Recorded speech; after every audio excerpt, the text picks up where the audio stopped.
Please give a round of applause to Friedrich Ludewig, ACME.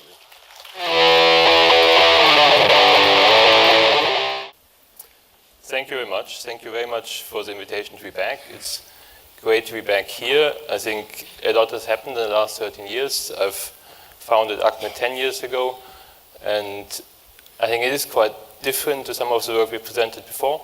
So I thought I'd briefly introduce what the company stands for. I think we've toyed with names quite a lot. Obviously, FOA was a name that wasn't about persons. ACME is many things. It's a company making everything, and that's partly because in England, very quickly, you can get shoeboxed into doing one thing. If you do a Notting Hill kitchen extension, you can do that for the next 40 years. And so we were keen to kind of make the point that we could probably do more than one thing. It also in Greek means the best possible. It means a couple of other things if you watch 1940s comics. We've managed to work on about 190 projects in the last 10 years, and they are quite diverse in terms of scale and quite diverse in terms of function. And so I think one of the things we've grappled with from the very beginning is how do you actually work with place, and how do you, when you get asked the same question, how do you actually kind of develop a language that's different? How do you not repeat yourself? I think we don't want to become an architect which has a signature where you can quite easily recognize it's us. I think we're a bit more interested in place, and I think one of the examples I use sometimes to illustrate that is this building by Mies van der Rohe. I think you probably have seen this quite often before. It's a quite beautiful single shed. It's got 8 columns, beautiful roof sitting above that. It's Mies van der Rohe's design for the Bacardi headquarter in Cuba, Havana. Things didn't quite go to plan with the Cuban Revolution, so Bacardi was kicked out. The German government called Mies van der Rohe and said, we need a new national gallery. And so it became a national gallery in Berlin instead. And I think there's something quite interesting, and that something can be transferred so easily from a Bacardi headquarter to a national gallery for the most important paintings of Germany. But I think we really struggle with that. I think we would really struggle to design something. I think we would be much happier if what we do is very specific to its place. And I think we've started off with large corporate work, and some of the work that you've seen is kind of in the 40s and 50s, in the 70s and 80s, people getting one question and giving the same answer. This is one department store which is basically recognizable and has one single identity across all over Europe. And I think we felt that that's probably not where we would like to go. There's a lot of tools we have. We don't need to repeat ourselves. Repeating yourself is easy. But there is a lot of problems we have in Europe where things are quite generic and places aren't very special anymore, and where you feel like you're in a kind of no man's land of sameness. In that sense, I think architecture has a role to play, and has a role to play in terms of power to actually create something local. And that's where I think for the last 10 years we focused very much on place and materiality and not repeating ourselves. I thought the question you asked about power as part of the conference is interesting, and so I'd like to present 6 projects that are reasonably recent projects in the office that play with power in different ways. I think generally I would say as an architect I don't feel incredibly powerful. I think we always feel like we're artists playing with other people's money. But I think there is things we can do, and I think some of the things that we're doing in Europe are quite different to Asia, because power in Europe is very much about regeneration and about achieving larger social aims and just building one building. And so that's a couple of things I'd like to explain. The first one, a competition we won 3 years ago that we've been working on since. It's a building in Germany, in Leipzig, in the former East. That's the center of Leipzig here. That's the site, that's the main train station. It's a very confused site. This is quite unusual for Germany. Normally Germany is a little bit more organized than this, but this is actually a 1970s Japanese tower. It's a couple of socialist blocks. It's a bit of kind of 1920s edge, and the most important hotel of Leipzig, the city center edge, is here. And that's the old building that's on site. So our client bought this site and then went to competition. In Germany, competitions are quite important. You don't tend to work with relationships, you do open competition. So we were lucky to be shortlisted as one of 25 practices. I think we were by far the youngest and least qualified of all the ones invited. That's the same old Leipzig sitting there, and that's, I think, the site, and that's the characteristics of Leipzig in that sense is It was a city, a mercantile city, incredibly rich, with quite beautiful gardens around it, Baroque jewelry gardens, and that's very much a side context. The bank, apologies for not translating that, it's not particularly exciting. It is here to remind me to say that the bank is an interesting bank. It's not a bank as you normally kind of know commercial banks. It's a federal bank, the Federal Bank of Saxony. Federal banks is a one-way street. You can't give them any money. They only give you money. So you kind of go to them and you kind of say, I need a new tractor, or I need a new particle accelerator for nuclear particles. And if you fill in your form correctly, and if you have a right argument to do that, then you either get 35,000 euros for a tractor or maybe 250 million for a particle accelerator. So the bank has a lot of different departments. They've got a couple of farmers that look at tractor applications. They've got a couple of physicists looking at nuclear particle accelerators. And they generally all sit in offices of 1 or 2 or 3. And that's a very German thing. That's how you work. Nobody in Germany has ever seemed to be able to work in a larger open plan office. And so we thought, how do you start building a bank? And the bank was interesting, as I said in the colloquium. We don't have customers that really come to us that we need to attract. We don't need advertising. We probably don't need a sign on the building, as people who know us, people who want money from us will find us. And it's interesting when you type bank into Google. And I've tried this yesterday in KL. It also works in Europe. I've tried in every country. If you type bank into Google Images, you get a quite interesting collection of Roman or Greek fake bank buildings. So this is actually in Sydney. Some of them are kind of American. That's Bank of England. It's interesting why a temple is such an important idea for a bank, and why everybody in the last 200-300 years seems to have decided that banks need to look like temples. And I think it's quite easy when you think about it. Your money should be in a place that is as stable and as sturdy and as long-lasting as possible. And that's probably what the temple represents, is a place that doesn't go away. It will always be there. And so we kind of thought it's interesting if you have a bank client who is a federal bank, who doesn't need customers, whether you could play with that idea of a bank as a temple and as a sequence of columns, and maybe there could actually be a little bit more columns. The site that we have is a bit too big. The bank doesn't quite need the whole site, and we kind of thought, maybe rather than having a bank that's very shallow, where you just have one line of columns, and then you get to the door and you more or less are in the bank directly, maybe it would be interesting to say the whole site could just be columns. And if you actually know there's a bank in there, you might find a bank, or you might actually not find a bank, and you might just go inside, and it might be a different place to find it.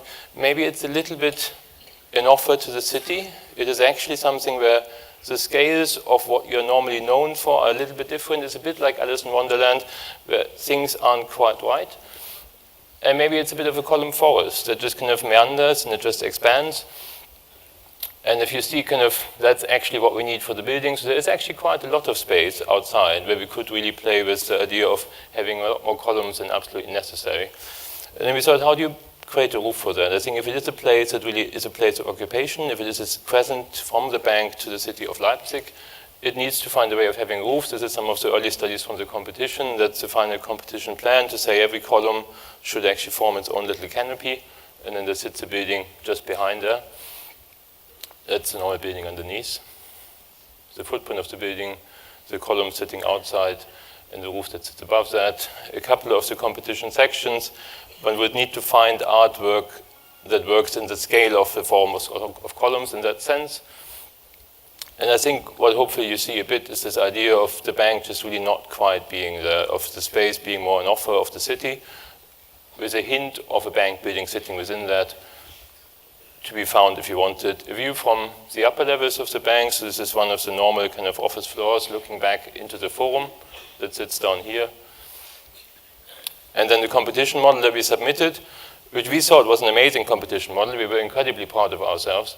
And then afterwards heard from the chairman it's the worst competition model he has ever seen, because he said, you don't seem to realize, but we've had this thing called a credit crunch, and it is really unacceptable for anyone who's a chairman of a bank to run around with a golden model of a bank building, because it really sends the wrong message about how you spend your money.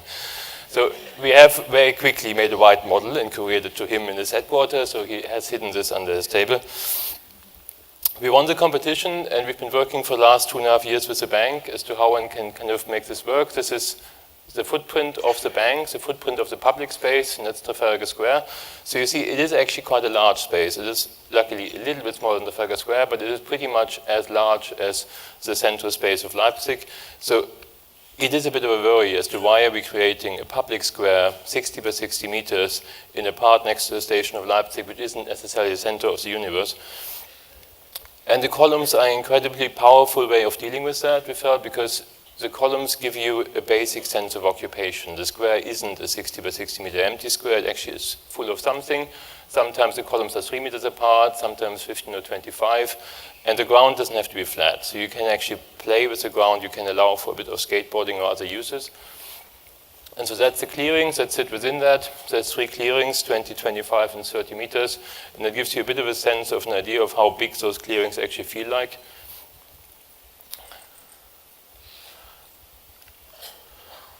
A view from the outside, and then our first attempts working with forked landscaping to actually find ways of occupying that space with planting. Not unsurprisingly, this is transsolar plotting of the light levels underneath. We've obviously created a forest of columns, so it isn't actually quite as sunny as we thought it would be. So what we have to do is we have to plant, basically planting that is commensurate with planting you would find on the edge of the forest, because it actually needs to kind of be something that works within that context. A bit of the photos of forked landscape model and the first idea of the mirror lake that basically sits in one of the 3 openings, so that there is an idea of a mirror reflective pool that sits and reflects the sky and the columns that sit above that into the ground. The second thing we thought is important to achieve a certain sense of mystery and a certain confusion as to where the actual entrance to the bank would be is if we could actually work with fog. So that wasn't just having a reflective lake, one could really aggressively at some points in the day, not all the time, find ways of creating a little bit more confusion. So this is some of the work that we were inspired by a Japanese artist who we've tried to work with to achieve that as a more or less sequence kind of appearance in the space roughly every half an hour during a normal work day, so that you get a sense of there is a space, there's a light and shadow, there's a back and forth and a depth of perception, but there is enough confusion within that to really kind of take this idea of not finding the bank and being lost in the forest a bit further. The other thing we thought was interesting, that Germans quite like looking at the moon. So this is Caspar David Friedrich's quite famous painting of 2 Germans looking at the moon. It would be nice to find a way of taking that into the night. So that rather than necessarily having just a real moon, whether one could actually work with a little bit more artificial appearances, as Olaf Eliasson did for Tate Modern, so that you could have a sense of playing in moonshine between the columns, or you could hang out with a couple of girlfriends in the moonshine.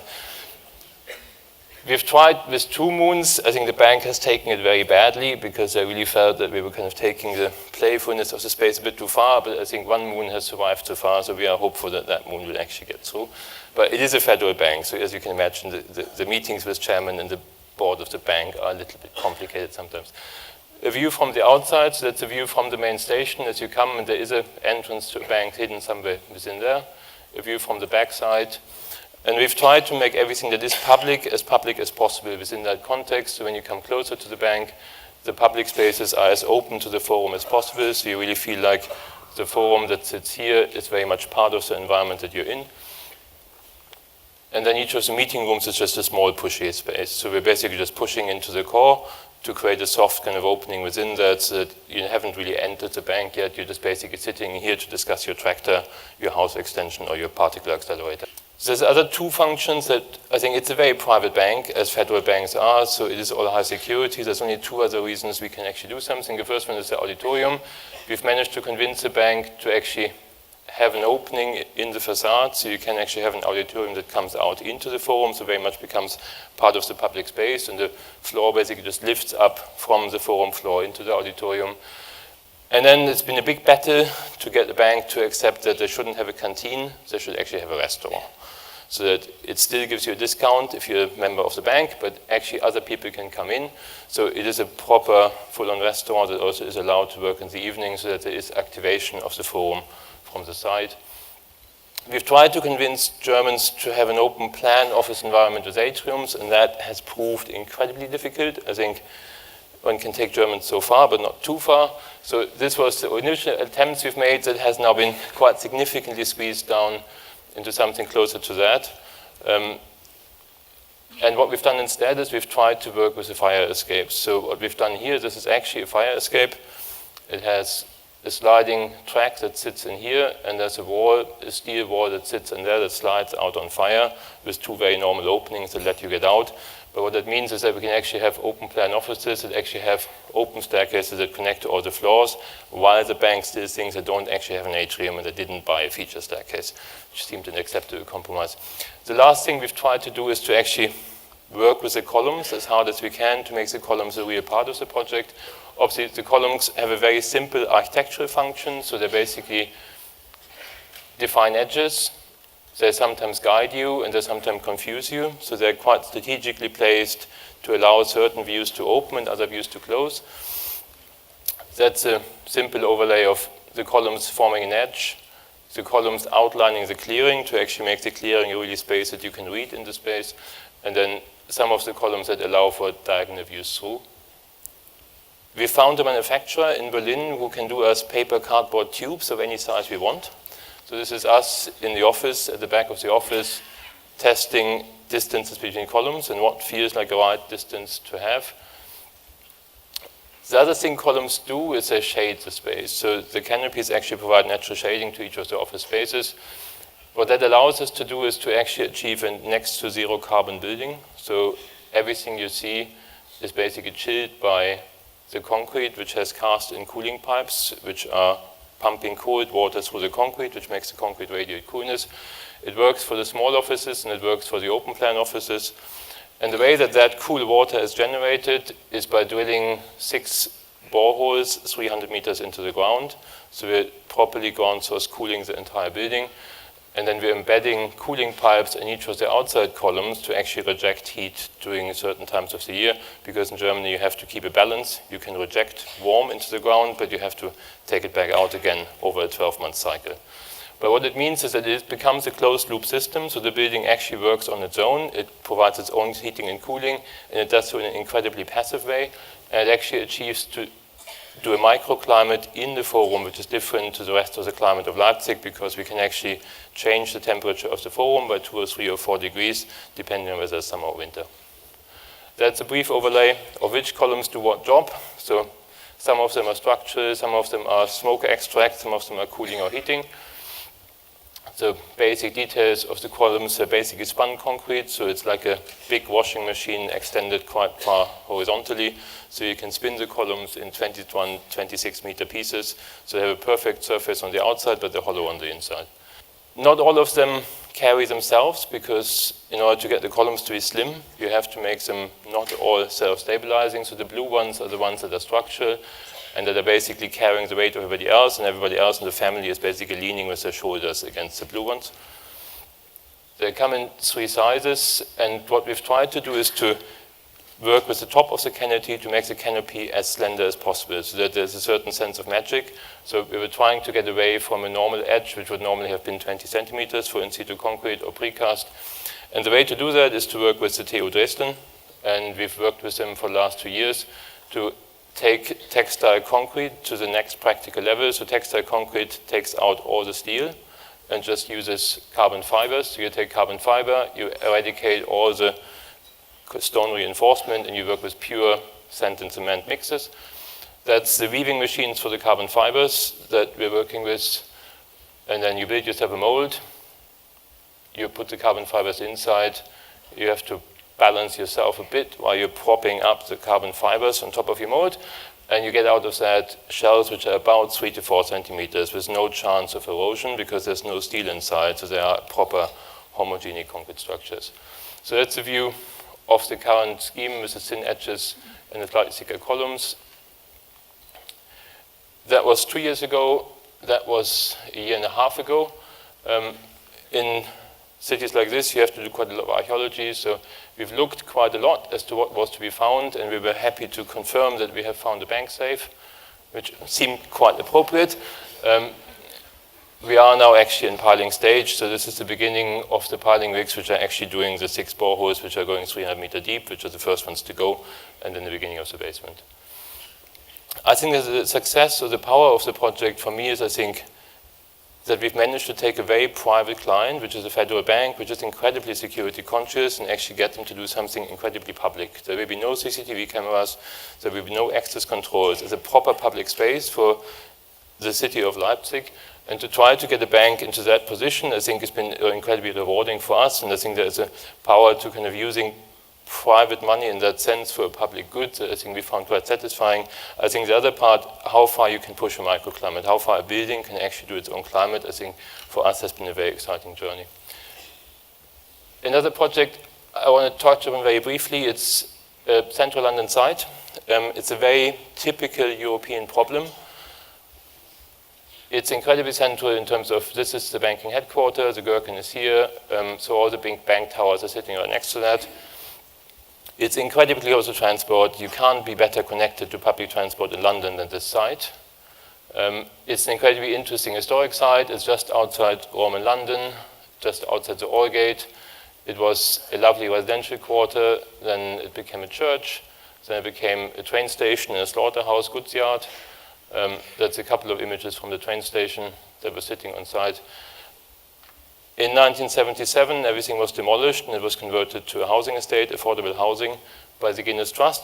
The Guinness Trust is who you think it is. It's Mr. Guinness. Mr. Guinness, the man with the black beer, he donated £10,000 100 years ago, and he founded a social housing charity who built these blocks. So that's the site. And the Guinness Trust doesn't have a lot of money. So the estate isn't particularly great. It's not great as an urban space. It's incredibly inward looking. It has beautiful brick walls running all around. So that's the street here. That's the brick wall that defines the edge to the street. Then you've got a kind of 6-meter drop, and then a rather unkept housing estate. The Guinness Trust doesn't have money to maintain the estate, so the residents are super grumpy. The Guinness Trust doesn't have money to buy double glazing, so they're all complaining about noise and pollution. It's a nice community because people have lived there mostly since 1977, and many projects like this in London in the moment are about demolition or just not touching it. Not touching it because it's so hard, or demolishing it and moving everybody outside because it's easy. We've worked on this site for the last 10 years, so it's a bit of a journey. But when you see what's around it, this is all the recent construction that's happened around it in the City of London. That's the view from the Tower of London in blue. That's the site. That's all the other developments that are currently ongoing. That view from the tower is protected, so nothing is allowed to come up over this line of the Tower of London. So that means that when you look at the site, that's the site compound, that is the actual building on site, and that is what could be on site. So what we've tried to do with the Guinness Trust to see is, instead of having this estate, which is incredibly impermeable, which doesn't connect to anything, so this is a normal movement mapping that you would do as part of your normal kind of English consultation, just looking at accessibility across the site, blue being worst. Is there ways you can change that? If you look back in time, this has been an incredibly integral part of the city. There's always been routes through the site. There's been a green square as part of the site for the last 300 years. It's only now, since about 1977, that the site has become this incredibly black, impermeable part of the city fabric that you can't engage with. So we've tried very hard with Guinness Trust to see whether we can refurbish the buildings. Money is one problem, the quality of the buildings another. It's an incredibly bad fabric. So what we have decided, somewhat reluctantly, is to try to find a way of keeping everybody on site, moving everybody once, but rebuilding the entire estate and making so much money that we can pay for new housing for everyone and new housing off-site for others. So the first one is to actually find ways of creating permeability again, east, west, and north, south. Creating green courtyards again that are properly public, and then keeping a couple of stupid trees for Transport for London that we weren't allowed to take out. And to try to do that in such a way that everybody can stay on the site forever with a minimum exposure construction. That's the site that we can build on. It's the only part of the site that's free. This is a car park, this is a playground, so everything else has to stay as it is. But we can design one building here, which is just about big enough to afterwards move these people into that building. Then once this is built, start building here, and then move everybody from that part into that building, and then work on the rest of the site, and work our way, build one more affordable building, and then 3 private buildings. What it achieves is a much denser site in the same context. So it's a proper regeneration project in the sense that I think London doesn't quite have enough of, because this is hard. You have to take all your residents with you, and you have to actually take them on board, and they have to actually like what you're doing. You can't just kick them out. I'm very quickly run you through that the first building, the shape of the building is very much defined by the cutbacks necessary to get daylight into that space, so that the playground has 2 hours of sunshine on the 21st of March, which is the UK rule for public space and playgrounds. So that's why it cuts back in all kinds of directions. And we've worked quite a bit with how one can get the maximum amount of reflection out of that soffit. The second one, the largest building, it's just trying to work as hard as it can within a very confined constraint, because we don't want to increase the service charge that people pay. This is affordable housing. People are incredibly price sensitive. They haven't paid much rent, and they don't want to pay any more. So what we're offering people is that they can move into a new flat with exactly the same rent. So for that reason, the flats are all incredibly simple design, so that there is no too much servicing in the flat itself, and the facades are with as little maintenance as possible, so they don't need facade cleaning all the time. So it's a pleated brick facade, 13 stories, with a public space for community uses on the ground floor, and then it slowly fades from a reddish-orange glazed brick into slightly more gray brick and then green brick on the courtyard side. So it is a very outward and inward two-phase building, which really celebrates its inward access while keeping everything public. And this is just to show to residents and our clients that you can do the whole thing with 4 different bricks. The next building is our main distributor of sunshine in the project. As we're densifying the estate so much, people were really concerned about how much sunshine you get. You might have heard of the Vinoli building, which wasn't a particularly good idea in London recently, as it focuses sunshine too much. This is the opposite. This is a proper disco ball. So none of the balconies are aligned. Every balcony has a slightly different angle. So if sunshine hits the building, which it will do, as this is the main south-facing building, it will start to reflect sunshine to all the spaces around it. So that's the side towards the main playground. And that's achieved with a very simple offsetting of the balcony edges. So the facades are incredibly regular behind. What's actually doing the work is the very simple, cheap part, which is the balcony. And in order not to annoy everybody too much, it's mirror on the lower part, and then slowly fades to transparent on the upper part. So when you're sitting inside, you can actually look out rather than just being inside. The fourth building, which is very much about how do you work with as little self-shading as possible, as the streets are so narrow. And then the last building, which is very much defined by 2 trees, which are these 2, which are protected trees that we weren't allowed to take out. So we had to actually modify the whole building to work around these 2 trees by getting as much floor space as possible. So we thought that we have to have that kind of recess for the tree. You have to guarantee a 4-meter offset to the crown of a plane tree. And then the tree needs to get a haircut every 5 years to make sure he doesn't get too big. We can work with that as an overall language for the project, so you can actually pleat the whole facade to give everybody an east and west aspect coming out of that. But I think for us, the success of the project is to take residents along. So we've spent the last 3 years in public consultation with our residents, trying to talk them through the scheme, trying to talk them through the plans, trying to talk them through the facades. And I think that's, in some respects, I think the power of architecture in this is that actually you can make people fall in love with something which is new, even though it's going to be quite painful because some of them will be exposed to 3 years of construction. And we can actually create an estate which creates so much value in these 3 blocks here that we can pay for the construction of everything, and we still have money left over afterwards to give back to the Guinness Trust, who will use that same money to build more affordable housing elsewhere in London. The next one, it's a very small project. It's not small in size, it's small as a job. It's in Hamburg. Hamburg is a city in the north of Germany. Quite beautiful, an old site next to the Hafen City, so the Elbphilharmonics by Herzog de Meuron are not particularly far away. And Hamburg has always been about brick. They have never had any stone. They've always had clay as material. So the most famous UNESCO World Heritage brick buildings are all sitting around here, by Fritz Höger, the Hieler House, which are showing what's possible in brickwork in the kind of early 20th century. This is kind of 1911, 1915. Everything in that part of town, especially in our side, was destroyed in the war. and was rebuilt with this somewhat not most liked building in Hamburg, which is clad in terracotta tiles. And what's nice about them is that they get them light through. What's the problem with them? They have cracked. And the cracks that have happened are letting the pieces fall out. Is about 20 kilograms of terracotta. If it hits you on the head, you are actually dead.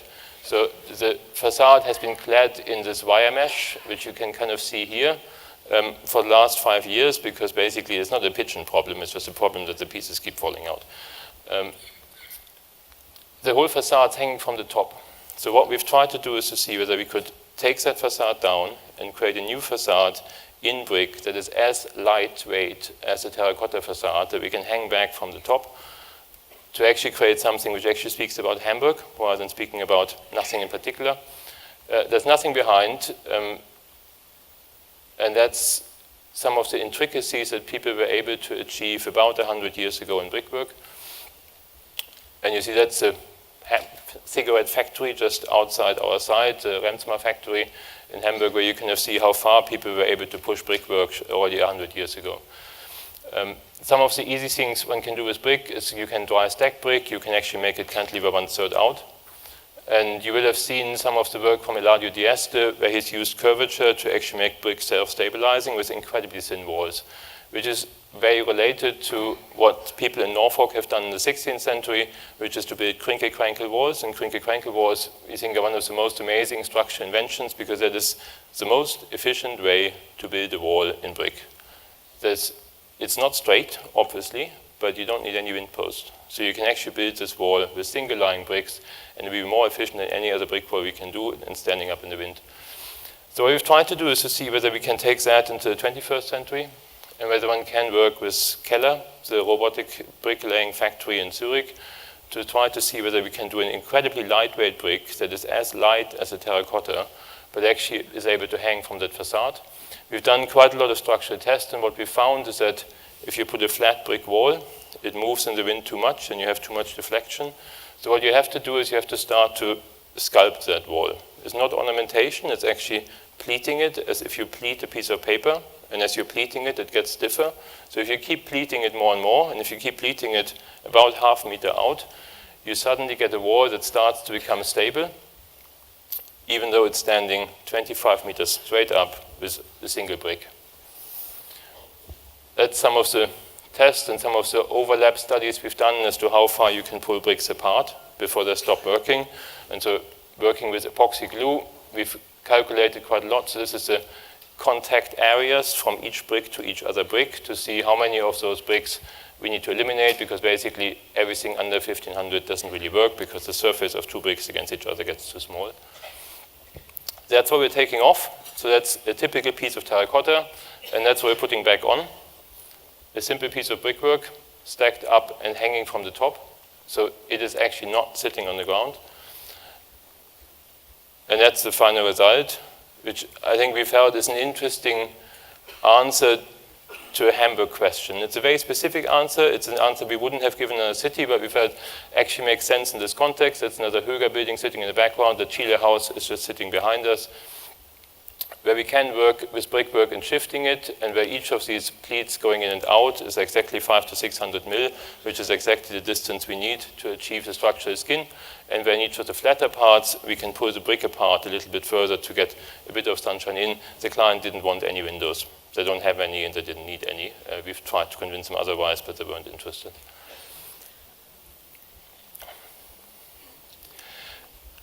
A very different project, which speaks about a very different relationship to power, I think, is Australia suburbia. I think it's quite typical American suburbia. It's not typical Europe. I think it is typical for some parts of Asia. We're talking quite far out of town in a city which hasn't been planned. This is basically housing development from the 70s, 80s, and 90s without any center whatsoever. With one train line that doesn't work particularly well. It's an incredibly car-dominant society, no civic infrastructure whatsoever, no city center, no identity. It's a lovely out-of-town shopping center, Beautiful surface car park and multi-story car parking, a couple of office buildings, sheds, suburban train station. It's one of the first projects of this kind in Australia. This was the first Myers department store out of town. So that's a few images from the 1970s of how it looked like originally. When you get there now, that's us and that's Melbourne. So it is proper out in no man's land. What we've tried to see is whether architecture can help and whether architecture is powerful enough to actually make this a civic space. To give it a heart, to give it a community, to give it a city center, because in the moment, everybody has to drive everywhere. You have to drive to the library, you have to drive to the shopping center, you have to drive to the hospital, and you have to drive to work. And a typical person in Melbourne spends about 50 minutes driving into town in traffic jams and 50 minutes out again.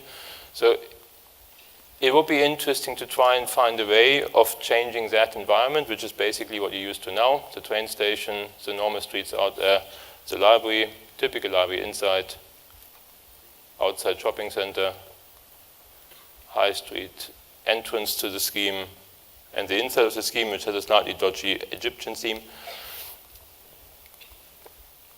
into something that actually becomes a real town center. And something that feels like it has a mix of uses, it has a density of use. We've talked to the client about uses, how much do you need? If you were to build a town square, what could you do on that and how would you activate that? We've tried to work a lot with a certain occupation of green space on a public square. It's a 40 by 70 meter space.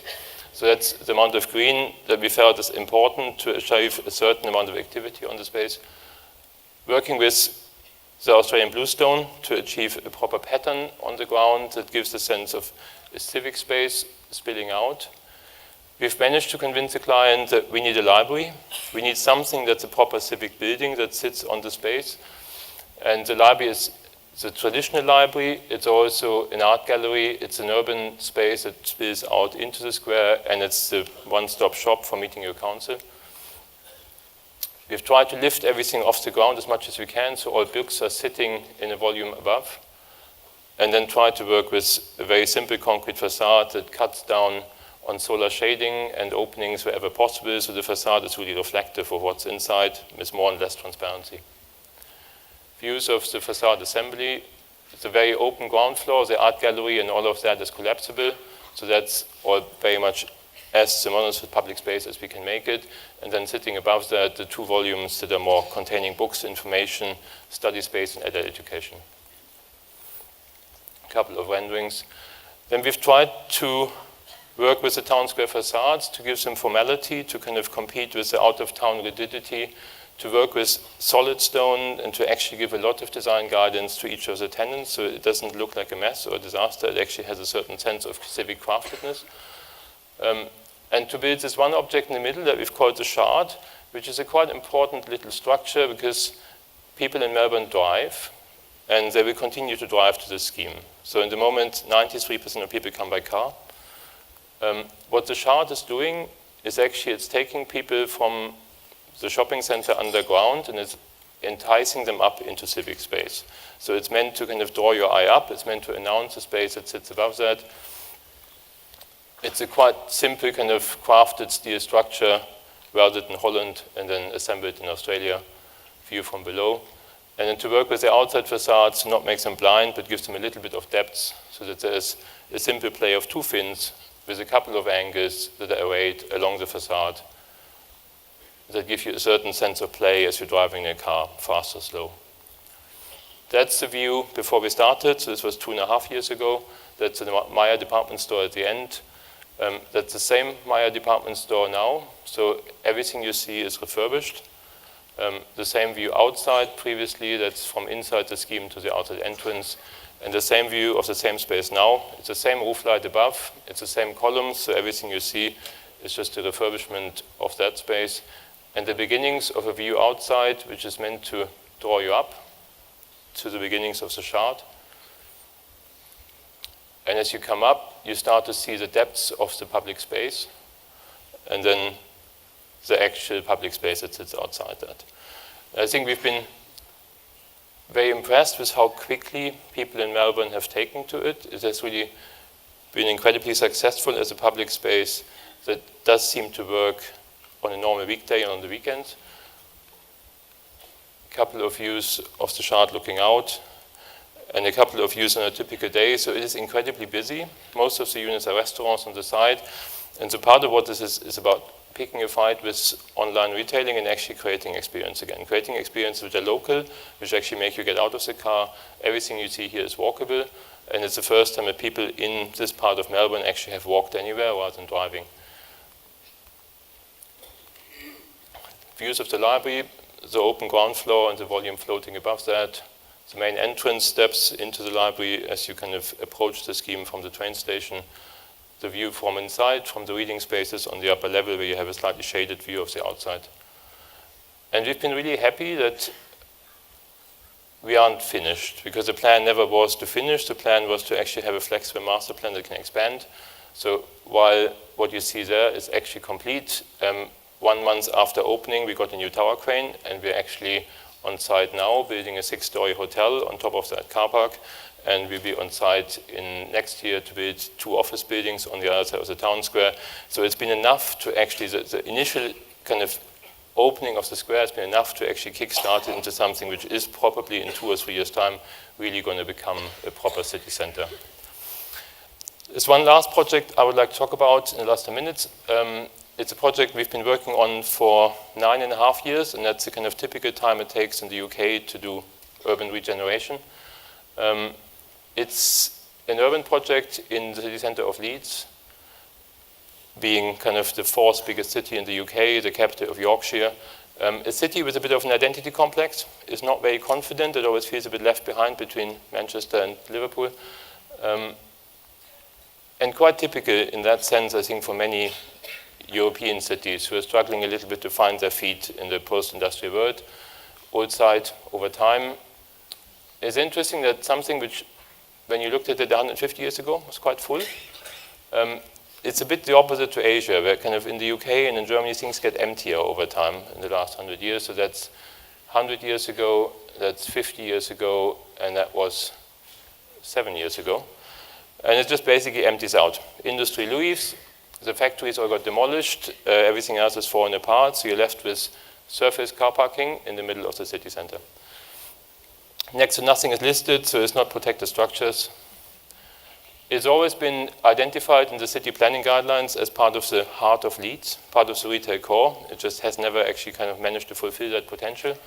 And that's very much the master plan that we've set out to do.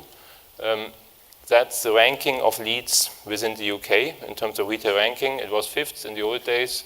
It was 7th in 2008. It had dropped to 9th already by 2014. And it would have dropped a little bit further if we would have done nothing. So this project is very much a project by the city and by a private developer who came together to jointly try to put Leeds back into the number 5 spot where everybody felt it should be. That's the site, the main department stores in Leeds and a new department store that we can add to that. That's the leisure offer in Leeds in terms of cinemas. So most people now drive out of town because there are cheaper cinemas with free car parking. That's the roof covers in Leeds. So Leeds is a city of arcades, which are quite beautiful, and how you can add an arcade to that. And Leeds is a city of cars. And as much as we would like to fight the car, we can't, because actually there's a lot of out-of-town surface retail car parking for free. So if you don't provide convenient car parking, people just drive out of town. They don't have to come into city centers anymore. So we have to make sure that we add a car park into that. And the overall ambition we have is basically with Leeds City Council to expand the city center and to make a site which was part of the city before, but has been empty for 50 years, part of the city again, so that that all becomes part of the heart of Leeds. This is a project for 9 years. We were invited for a first competition for a John Lewis department store in 2008. We won the competition against a couple of illustrious Asian and other architects. Credit crunch killed everything. We then won another competition to do a master plan in 2010. We then won another competition to do a John Lewis department store in 2012, and then won another competition to do an arcade next to that in 2014. So it's been a quite long journey of having to prove ourselves, and I'm very quickly going to run through each of the 3 buildings, starting with department store. We've tried to work with John Lewis, which is one of the kind of main UK department stores. They're not the most flashy one, they're not Selfridges. And what we've tried to do is to say it should be something that speaks about Leeds. Leeds is a city which got rich in wool. Leeds is a city which has incredibly sculptural facades and a lot of terracotta. There should be something one could make out of that which really speaks like it is a building for Leeds. We've tried before designing buildings outside in, which hasn't worked particularly well. So this time I think we've tried to say we should be designing inside out. That's the functions that sit within the building. And we've tried to very much work with the department store to say whenever you want a window, we will give you a window. If you don't want a window, we will sort this out in other ways. And the way we've done that, if you look at Selfridges in Oxford Street in London, it's a totally blind facade, but nobody ever notices because there's so much sculptural expression in the column facade there that actually the blindness of the facade doesn't matter. What we've done is we've said we would give you normal windows on the ground floor where you actually want shop windows. Above that, we will design a direct grid facade which has so much sculptural depth that if you want to have a view, you can have an amazing view through the direct grid. But if you don't want a view, we will sort this out. We can design an infill to that facade which allows us to actually create architectural interest, light and shadow without people feeling it's a blind building. If you do want glass, just let us know and we will, as long as you tell us roughly 1 year in advance, actually make sure there is glass in the facade at that point. So that's the representation of what John Lewis wanted at that point in time, the amount of glass they wanted in the entrance, some of the very opaque parts. The facade unrolled, that just shows how that is reflected across the whole facade. So you see quite a few areas have quite a lot of glass, but some areas are incredibly blind because they just couldn't be bothered to do anything. Behind that sits a proper direct grid, so it's a real structure. It is not just a facade. Everything you see is actually structural, so it's a steel direct grid cast into the concrete slabs that supports individual pieces which are built up on their own. The facade consists of simple pieces of what in English we call reconstituted stone, which to architects we would normally say is concrete, but you're not allowed to say concrete because concrete has a very bad identity in the UK and in Germany, so it's reconstituted stone. It does rain a lot in England, not just on site in Yorkshire.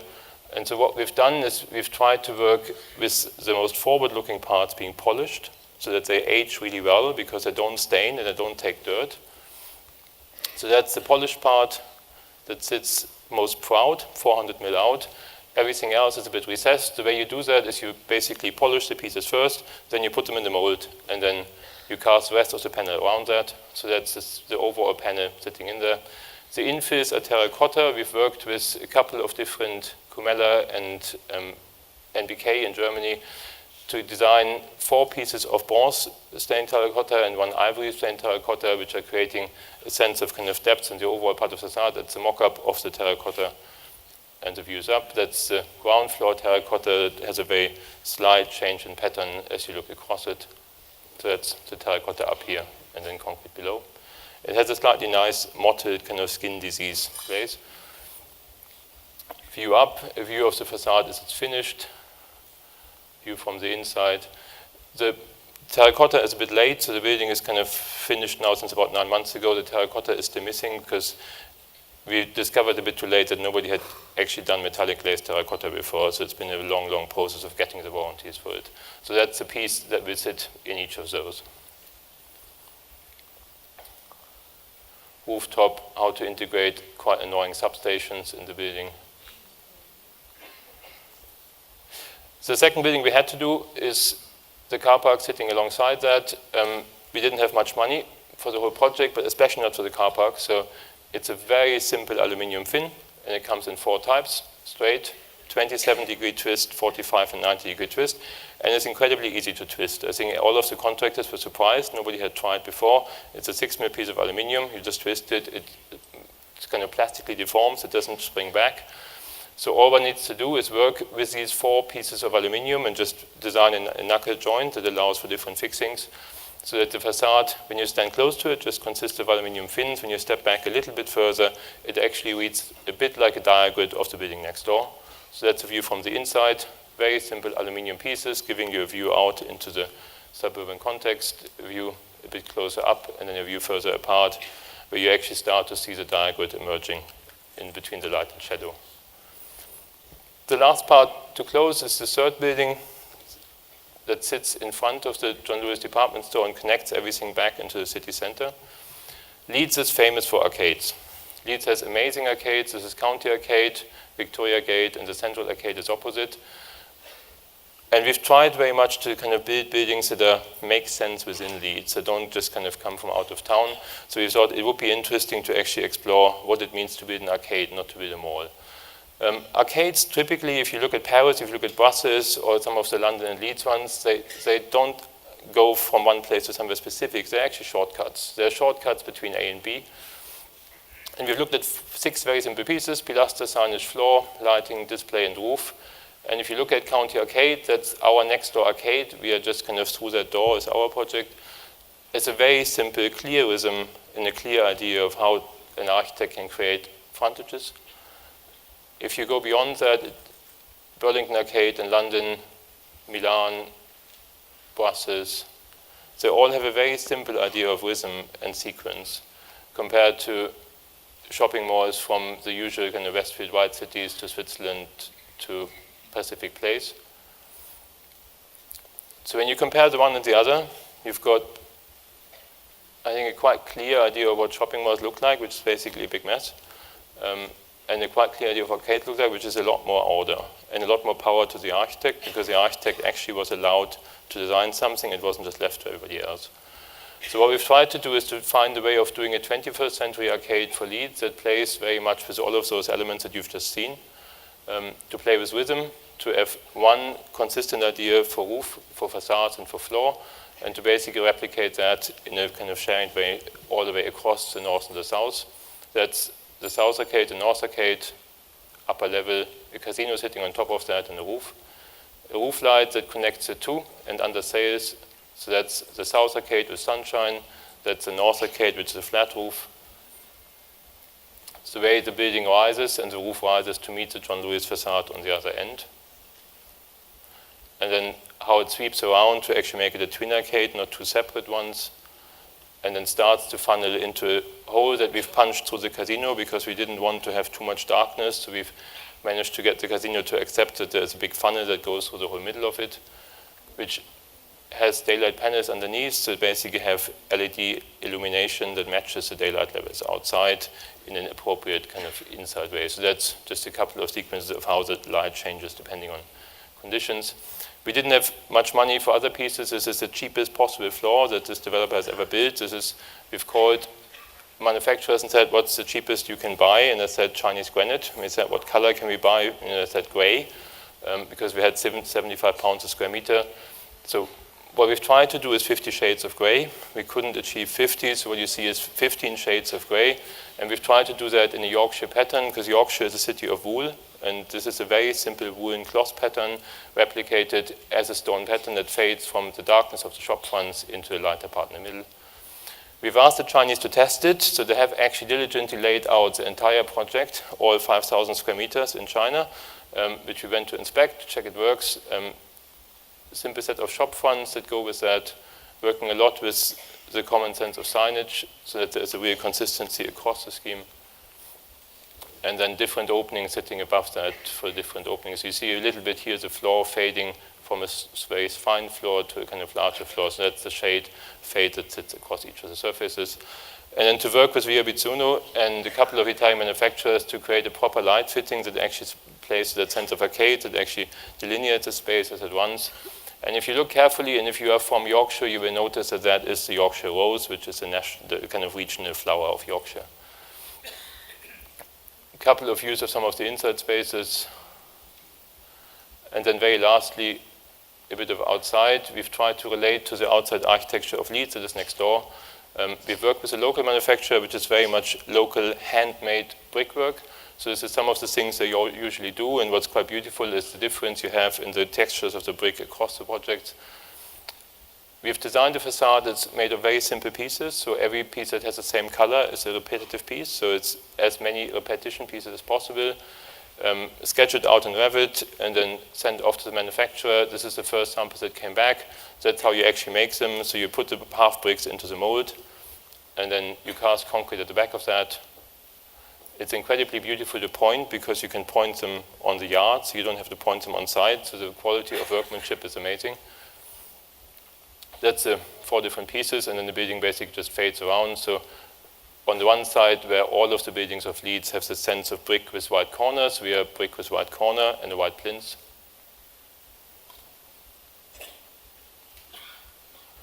And then when we come to the other side, Leeds has changed quite a lot. We're now into the commercial and arcade art, so it becomes terracotta and brick. And so the facade changes to respond to that and becomes a terracotta and brick facade on the other side. I think for us, the success of the project, there is kind of the award-winning business, which is kind of the more obvious one. I think what we've been really delighted with is that I think the project has become a real success for Leeds. So it's been really well used. We've had 8 million visitors in the first 4 months, which for Leeds is a very big number, but also people have taken it to their heart. And I think it's part of Instagram, but it's also kind of part of the city promoting it as part of their new identity. And I think that's much more important for us than having built something for ourselves. I think there is no ACME name on the building. I think what is a real achievement in our sense is that it's a building for Leeds, and that people in Leeds feel it's actually their building. And it's something that makes sense within the context that they have. Thank you.